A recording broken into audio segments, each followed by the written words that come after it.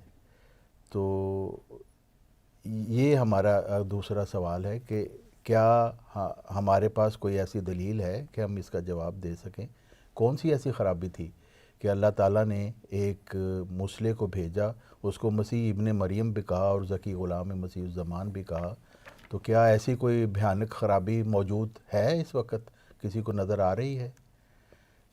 عبدالقدیر صاحب۔ جی، ہمارا جو سب سے بڑا سوال انسان کے سامنے ہے، ہم کون ہیں، ہمارا آغاز کیا ہے، ہمارا انجام کیا ہے؟ یہ کائنات جس میں ہم ایک سیارے زمین پہ رہتے ہیں، یہ کائنات کا آغاز کیا ہے، انجام کیا ہے؟ علم کی دنیا میں اس کا کوئی جواب نہیں ہے۔ ایک امکانی باتیں ہیں جو جاری ہیں ہمیشہ سے۔ مذہب کی دنیا میں ایک واضح جواب ہے کہ اس کائنات کا ایک خالق ہے، اور وہ اس کی ہستی کا علم ہمیں الہام سے ملتا ہے۔ اب اس چیز کو اسٹیبلش کرنے کے لیے اللہ تعالیٰ ہمیشہ اپنے ایسے بندے بھیجتا رہا جس کو اس نے غیب سے خبریں دیں۔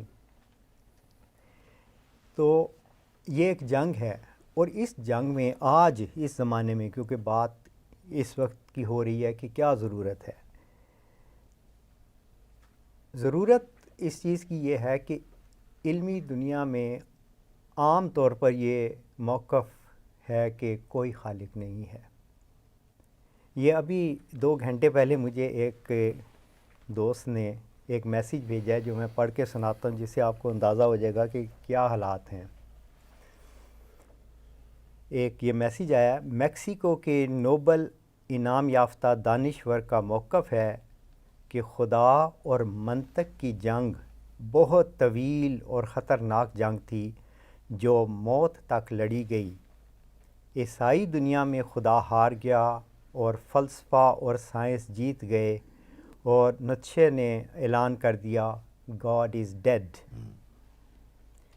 لیکن مسلمان دنیا میں خدا جیت گیا اور سائنس اور فلسفہ ہار گئے اور آہستہ آہستہ مر گئے۔ وجوہات: غزالی جیسے رہنماؤں نے مسلمانوں کو مشورہ دیا کہ جب بھی سائنس اور مذہب، منطق اور خدا، ریاضی اور روحانیات میں تضاد ہو تو وہ خدا، تو وہ یعنی مسلمان مذہب اور روحانیت کو گلے لگائیں اور منطق، ریاضی اور سائنس کو خدا حافظ کہہ دیں۔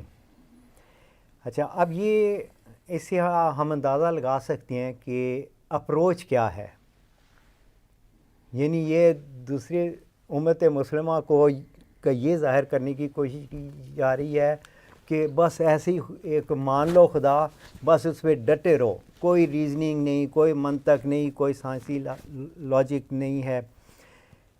تو جو تو نہیں مانتے وہ تو سامنے ہیں، اور جو ماننے والے ہیں ان کی اندرونی حالت یہ ہے۔ تو ایسے موقع پہ میں ایک اور اضافہ کر دوں، ہم یہ بھی دیکھ لیتے ہیں کیونکہ مسلمانوں میں عام طور پر یہ چیز نہیں ہے کہ خدا اب کسی کو غیب کی خبریں دے کے کھڑا کرے گا یا روح القدس سے کھڑا کرے گا، لیکن وہ قوم جنہوں نے مرزا صاحب کو مانا، ان کے پاس تو یہ بڑی واضح شہادتیں تھیں، لیکن ان کا بھی ہم دیکھتے ہیں کہ اس وقت یہ حال ہے کہ کسی خدا نے کسی کو اور روحانی طور پر نہیں کھڑا کرنا، بس ہم ہی ہیں جو قیامت تک یہ چلاتے رہیں گے۔ یہ بالکل خدائی سلسلے کا انکار ہے۔ گویا دنیا جسے کہتے ہیں نا، قرآن کریم میں آتا ہے، رسول کریم صلی اللہ علیہ وسلم کا زمانہ تھا، ظاہر الفساد فی البر والبحر، جس کی حضرت مسیح علیہ السلام نے تشریح کی ہے کہ وہ لوگ جن کو الہامی روشنی ملی تھی وہ بھی بگڑ گئے، اور جن کو نہیں ملی تھی وہ بھی بگڑے ہوئے تھے۔ تو یہی بات اس وقت ہم ایگزیکٹلی دیکھ رہے ہیں کہ ہر طرف بگاڑ پیدا ہو گیا ہوا ہے۔ تو ضرور تھا کہ اللہ تعالیٰ کی وہی سنت ظاہر ہوتی جو کہ وہ ہمیشہ سے کرتا آیا ہے۔ ظاہری طور پر جب رات ہوتی ہے تو پھر وہ سورج کو نکالتا ہے، اور باطنی طور پر بھی جب اس طرح کی گمراہی پھیل جائے تو لازمی وہ روحانی روشنی دکھاتا ہے۔ اس نے انسان کی تخلیق اس لیے کی ہے کہ وہ ظلمت سے باہر آئیں اور نور کی طرف آئیں، روشنی کی طرف آئیں، اور اصل حقیقتوں کو پہچانیں کہ ان روشنیوں کو پیدا کرنے والا ہے کون۔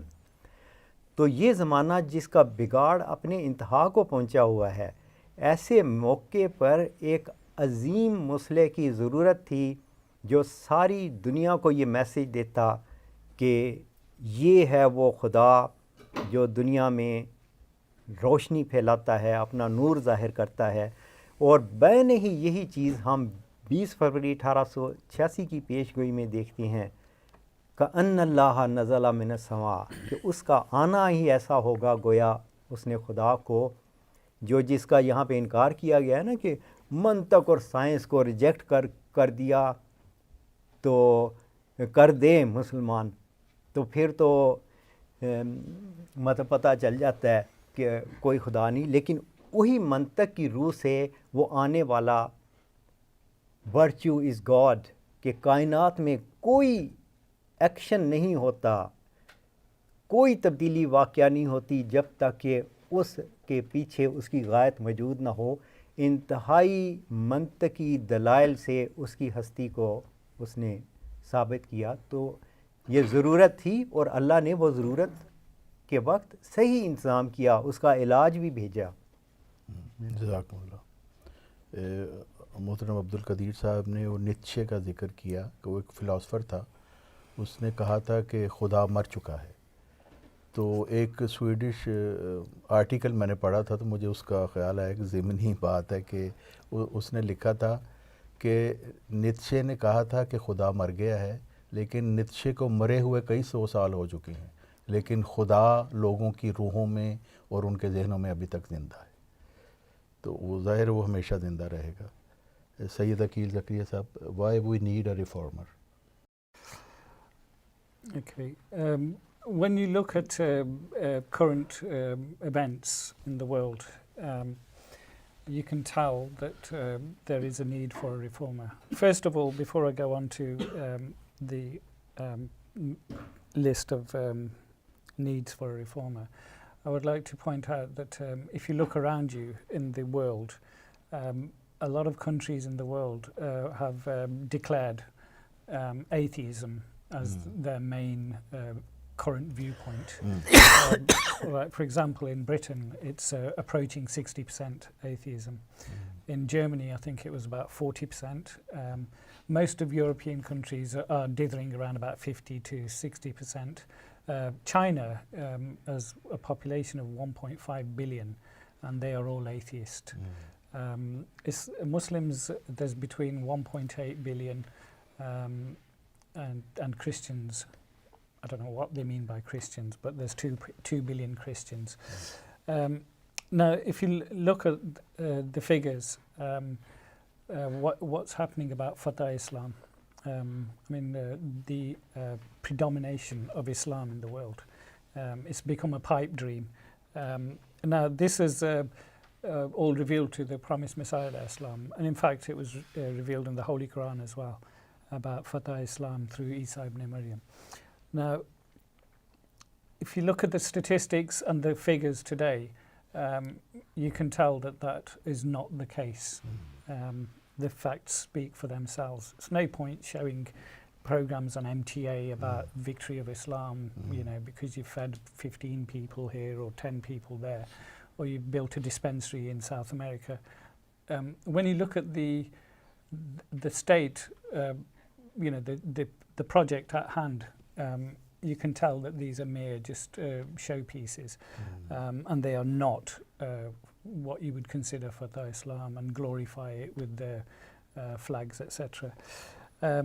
The actual Fatah Islam will happen through the Isa ibn Maryam, who will be the Zaki Ghulam of Hazrat Masih Maud al-Islam.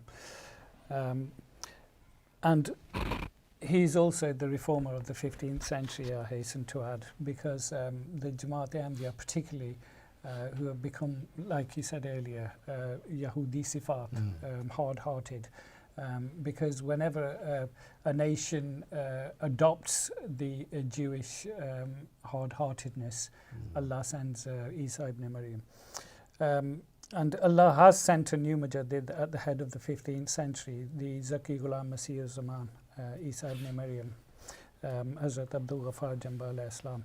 And the main message and job that he has to deliver in the world is to purify the blemishes that have been introduced primarily into the Jamaat-e-Ahmadiyya of the promised Messiah alayhi salam by its current leadership, and reintroduce Islam to it. Now, this may anger a lot of Ahmadis, but hear me out. And sometimes it's important to listen to this without any preconceptions or passion, because the promised Messiah alayhi salam also said that do not be led by your passions. So first of all, I would request people to listen before getting angry and throwing things at the telly or whatever. And to clarify the divine prophecy of Musleh Maud by removing the misunderstandings created by the false claim of Mirza Bashir ad-Din Mahmud Ahmad. Also to establish Fatah Islam with the power of knowledge and bring the conflicts of all religions into the field of knowledge. Also to enforce and execute the Khilafat-e-Rashida elected by Majlis-e-Shura rather than a Khilafat committee comprising of family and friends, paid employees and favourite followers. When I mean execute, I don't mean chop his head off. I mean to fulfill the Khilafat according to the Majlis-e-Shura. Also to eliminate the deception in the name of Qudrat-e-Saniyat, the second manifestation. These are all misconceptions created within the Jamaat by the Khilafat to confuse the Ahmadi brethren. A lot of them are, mashallah, wonderful human beings. I have worked with those people, and they are very, and in fact, the state of the Jamaat, they are the people that stay up all night working to fulfill the duties that they have been given, but they are being misled by the Khilafat. Also to remove the false belief that has been added to the religion, the end of revivalism, Mujaddidiyat, which Allah promised. Allah promised us Mujaddidiyat till the Day of Judgment. So who on earth can stop that by professing to be the new leader of the Jamaat, etc. Also Muslim Old Day, which is a blatant disregard of and also the blatant disregard of zakat replaced by chandas that are not sanctioned by the Holy Quran or the Holy Prophets Muhammad sallallahu alaihi wasallam, or even the promised Messiah alayhi salam. The desecration of hadith of the Holy Prophet sallallahu alaihi wasallam, disregard for the belief in Hazrat Abdul Ghaffar Jamba alayhi salam as a prophet of Allah. That is one of our basic tenets in Islam, is to believe in all the prophets. And also as the second manifestation of the promised Messiah and Isa ibn Maryam, and belief that the promised Messiah alayhi salam is the last prophet by way of disregard to the prophetic status of the Zaki Ghulam and Masih Zaman, contrary to Ahmadiyya beliefs. Also to establish the true democratic system of election based on taqwa, fear of Allah, in place of the current ostentatious elections in the beloved Jamaat of the promised Messiah alayhi salam. Also to remove the system of justice, so-called justice, Ghazabod of Jamaat, that favours its own elites and serves injustices to everybody else, and hold everyone, including the Khalifa, to account, just like at the time of Khulafai Rashidin of the Holy Prophet Muhammad sallallahu alaihi wasallam. Also to remove the compulsive system that judges individuals based on hearsay and boycott, and replace it with an Islamic system that allows believers to question everything. Also to give back Ahmadis their freedom of speech, freedom of conscience, which is a basic right in Islam. La ikraha fi din. There is no compulsion in religion. So why are people punished for having an opinion in the Jamaat? Also to give spiritual life to Ahmadis that are buried in their graves, and tragically they do not even know this. And to liberate members from an incredibly oppressive and non-religious punishment, such as boycott, expulsion and social isolation. The tragedy is a lot of the Ahmadis do not even know how they are being treated because of their blind love of the Khilafat. And also to grant freedom to Ahmadis that have been enslaved by misusing the beautiful name of Islam. Also, under the title of donations, over 50 different taxes have been imposed on the Ahmadis. By terminating of all these taxes, we intend to reintroduce the donations recommended by the promised Messiah alayhi salam, and ultimately re-establish the system of zakat as recommended in the Holy Quran. This is a no-brainer. Also to establish the path of victory and dominance of Islam with the aid of the divine theory vouchsafed to the Zaki Ghulam Masih Zaman, Hazrat Abdul Ghaffar Jamba, the supreme, ultimate, universal theory, virtue is God. And to gather the whole of the Muslim Ummah together in one hand. That is the mission of the Zaki Ghulam Masih Zaman. There may be more to add to that, but that's the basic understanding that I have got from what I have read. But this is also highlighted in the works of the promised Messiah alayhi salam. But it appears that the Khilafat has just sidelined all this for their own agenda.